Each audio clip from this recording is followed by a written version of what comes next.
Hello and welcome you once again in this new session of English literature. And today's topic is about the brave soldier. The brave soldier who fought a war during the time of civil war in America. The story is said by a nurse about a young soldier who lost his hand during that war and how he spent his life after that. It was a time when the day there was a large crowd who were giving the bid farewell to the young soldiers who were marched away to meet a danger they were marching for the war. Everyone was eager to do something. Every person was eager to do something. They were trying to catch, they were trying to hold the hands of that brave soldiers. They were trying to give some foods to them. My boy Tom and I was also attracted and soon becoming excited by seeing join the crowd in giving good wishes to the soldiers. She is saying that I and my son Tom, we also went over there and we joined that gather and giving them some good wishes and to the soldiers. Suddenly she saw that there was a young boy who was tall, standing straight, but very sad. So I went to him and I asked him what she has asked. Are you sad to go to the war? I want to do my duty, but I will miss my family. He replied. He said, yes, I am sad. I want to do my duty, but I am sad because I have left my family over there, my mother, a sick brother, and my fiancée, Lucindy. When he said the last word, it's a Lucindy, it was uttered in the tone. My mother bid goodbye with a smile, but Lucindy wasn't too happy. He said, when I was leaving for the war, my mother was very much happy, but my fiancée Lucindy was not happy at all. He said, wives are less patriotic than the mothers. Though we have not married, but we were supposed to be married very soon. Now, here he straightened his broad shoulder and turned his face towards the flags fluttering from the front, as no backward look should betray the longing of his heart for mother, home, and wife, like the little glimpse of the character.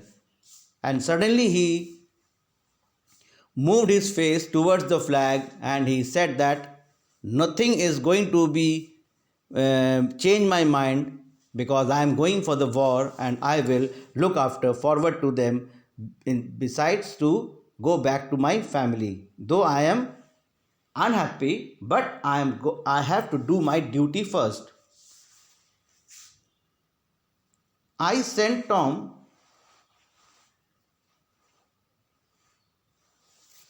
to bring some cigars for the soldiers to cheer him up, bid him goodbye. We stood by the side of the road and saw the troops were marching and tried to spot the man. In the early days of the war, young men and ardent boys went to the war. They were brave by instinct and by burning the zeal. So I asked my son Tom to bring some cigars for these young soldiers to cheer up them, and during that time most of the soldiers were very young, but now the troops were formed by the mature men. But nowadays all the troops were formed by the mature men who were serious looking. They were husbands and fathers with the memories of their wives and children tugging of their heart strings stretching before them. So nowadays the troops are matured, they are married, they are husband, and they used to they are the fathers also, and they look forward for the war, but they are have their memories regarding their children and their wives. Even the crowd did not cheer as in the early days of the war. They waved with the wet eyes and cheered without smile. There he is, the tall man, and also the tallest of the tall. Give him a cheer, auntie. He sees us and remembers, cried Tom as he waved his hat and pointed out of Joe Collins. Yes, he was looking up and smile on his brave brown face. How like an old friend he looked though we had only few 15 minutes ago. How glad we were at there to smile back at him and send him on his way, feeling that even a strange city there was someone to say, God bless you. He was so happy that 15 minutes ago he was so upset, but after getting such a wonderful cheer up in an unknown city, he was happy where he got a overwhelming regards from the unknown person.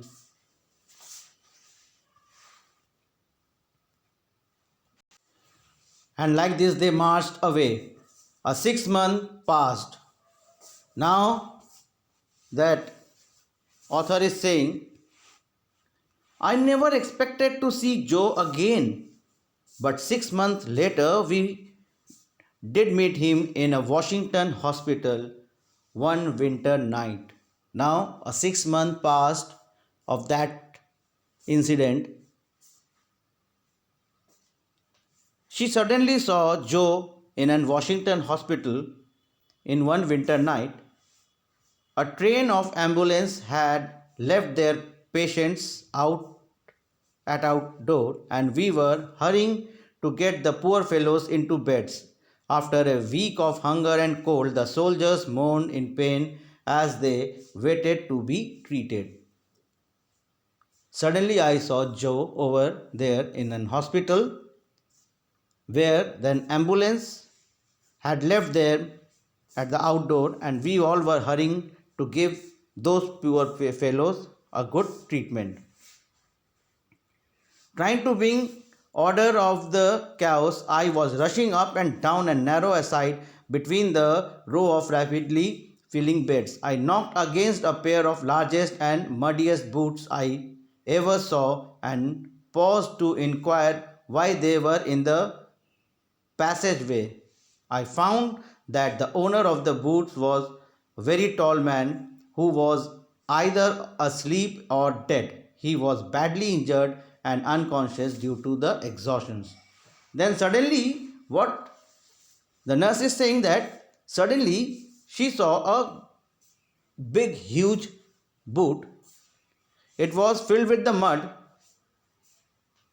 When I asked, when I heard that it was a boot of a young or a tall soldier, I found that the owner of the boot, it was very tall, and I thought either he is sleeping or maybe he is dead. I tried to bring him back to the conscious. Can you eat? I asked. Eat, I am starving, he answered, with such a hungry look on his face that I quickly bought him a bowl of soup. Then I asked him that you are looking very tired. So, do you want to eat something? So his face was suddenly changed. He was so much hunger that he said, yes, I am very much hungry. I would need something to eat first. His face was saying. So I just rushed to give him a bowl of soup. As I fed him, his giant weather-beaten face was familiar look. When I was feeding him, suddenly his giant face, a big tall face, was familiar look. But so many such a phase had passed before me that winter I did not recall. I was recalling that I have seen somewhere this person. Who is this tall boy? But it was not coming to my memory. The author is saying, she is a nurse, she is saying, with the newcomers, names have more beds. My name seemed busy with his food, but I glanced at a card, and there was name was Joseph Colleen. Collins. Then I remembered. Then when I saw his card, it was written over there, Joseph Collins. Why, Joe? Is it really you? I exclaimed, pouring the last spoonful of soup down his throat with when I saw his card. Then suddenly I was so exclaimed that I asked him, Joe, it's you? Oh, it's you, ma'am. He grabs those. Again he said, oh, ma'am, it's you. What is the matter? I wound in a head and arm? He asked. Now he said, ma'am, it's you. What is the matter? He asked. Had I wounded in the head or in my arm? I asked, feeling sure that he must be wounded. Right arm gone. I tell you, it's horrible feeling to see the piece of your own body go flying. What a pathetic scene it was. He's saying that my arm has gone. And what an horrible feeling when someone saw that his own body is flying away from his body. That is the bad, but it might have been worse. Keep up your spirits, Joe, and we will soon have fitted out a new arm almost as good as new. So I said, don't worry, be happy, be cheer, and very soon you will be given a new hand and it will be almost as good as new one. So be happy, be cheerful, and be brave. What can I do? Can I do to comfort you most? Joe said. I will send someone to help you in the bed, and will here myself when the surgeon does his round. Is there anything else that could make you more comfortable? If you could just write a letter to mother to let her know I am alive, it would be a sight of comfort of both of us. I guess I'm going to be in the hospital for a long time, and I had to be relaxed if I knew mother and Lucindy are not worried about me. He must have been suffering terribly, but he thought of the woman who loved him before himself, and busy as if I found time to write that old mother. So his willing was not to give any pain to his mother and his fiancée Lucindy. My respect for Joe increased on seeing how he bore his pain and courage. He will have to hard time or it is, but I think he will be pulled through. I think so. My respect goes more and more for him. He had such a brave heart. He don't want to bother his mother, his fiancée, his family. He wants to recover himself, and for almost 2 months, I saw Joe daily and learned to like him very much. He was so honest, genuine person, a kind hearted person, the bravery and the patience with which he bore his own troubles and console. As soon as he was able to move on his feet, he went back home to his mother. It was pleasant to see his comrade gather over there. I hope to meet Joe again somewhere in the world. He sent me one or two letters. Then, and after some year later, as I looked out to the window one dull November, it was the month of the November, the only cheerful thing I saw the red cap of the messenger who was examining the slate of the hung.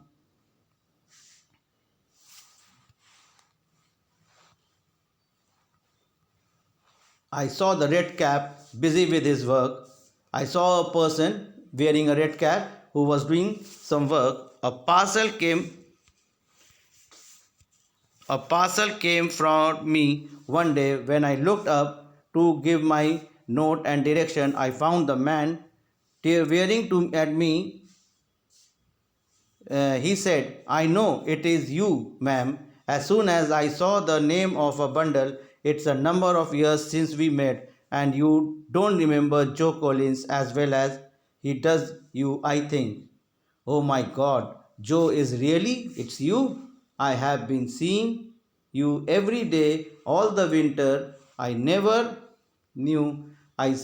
Said, shaking hands with my old patient, and felt glad to him.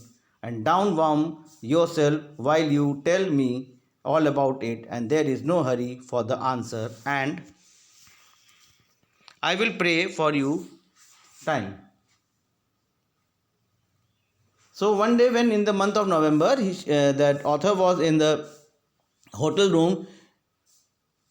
Whole the November, she was there, and he so used to saw a man who used to play with an orphan child, uh, but she can't remember that she can't believe that it's a same boy. When one day Joe himself came with a bundle and said to her that it's me, and I you forget to me, but I still remember you. How come you are here, Joe? I asked, making a sudden leap from the past to present. I have no work for my living, so I asked him, why are you working here with the office? So he said, some kind people have been talking to home for the soldiers, so and I hope to plan to be out, and it will take time, but when it is ready, you shall be one of the first men to enter the Joe. If I can get out, be there. Oh, that sound great. He said that we were being said that one day you will get the home. Till then, you have to stay over there. And when now and then he came to for a chat. When we parted the spring, I told him to look hopeful. But in the autumn, I looked in vain for the Joe. Now he is nowhere to be found, and people assume was dead. It saddened my heart to think that Joe was gone, till one day I heard that there is a man with only one arm who was old and sick but helped to take care of the children. And one day, after many years, I once heard, I was remembering to him, then suddenly someone has came that there is a man with one arm. He is helping to the orphan in an orphanage. So I went over there, but Joe, I am not going to let you live here. Then I said, Joe, come with me. You haven't get your home still, but now you will stay with me. And I with then that I left, but I did not sit peacefully till I managed to have Joe shifted to my home. I admired him for the grit and determination. Absolutely, poverty and misery could not make him dull. I always appreciate this brave soldier that he got such a pathetic life in his whole long days, but then when I heard that he is just working in an orphanage, I went over there and I requested him to come with me, and I took him to my home. And that's all for today's session. I hope all of you have understand this lesson about the brave soldier, how he spent his life. We will once again meet in our next session with new chapter, with a new lesson. Till then, have a nice day and take care of your health.